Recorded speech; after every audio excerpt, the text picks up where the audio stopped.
Hello, incredible humans. My name is Tara Reinders, the dancing nurse, and I'm also a grief recovery specialist. Wow. And I'm excited to invite you into the first part of a 5-part series on grief. Do we have to? So the Grief Recovery Institute defines grief in the following ways. Grief is the normal and natural reaction to loss of any kind. The conflicting feelings caused by the end of or change in a familiar pattern or behavior. The feeling of reaching out to someone who has always been there only to find that when we need them one more time, they are no longer there. The feeling of reaching out for someone who has never been there and still isn't there, when our hopes, dreams, and expectations are not realized. I wonder if any of these definitions resonate with you.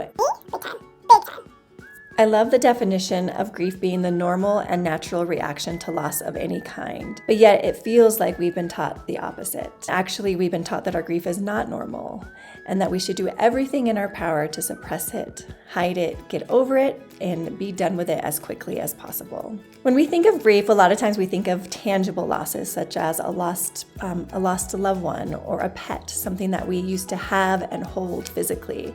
And yet also grief exists alongside intangible losses, such as a loss of a promotion, getting a divorce. Other intangible losses include loss of health, loss of faith, loss of safety, loss of trust, specifically in our healthcare systems, loss of trust in our government systems. I don't trust anyone.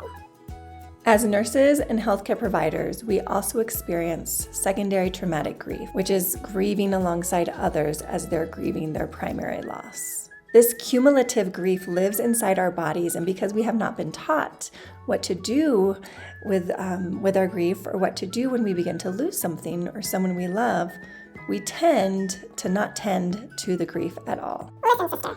It's hard to tend to your grief, okay? How would you define grief? Growing up, what were you taught about grief? Were you given safe and courageous spaces to share your true feelings? That's a negative.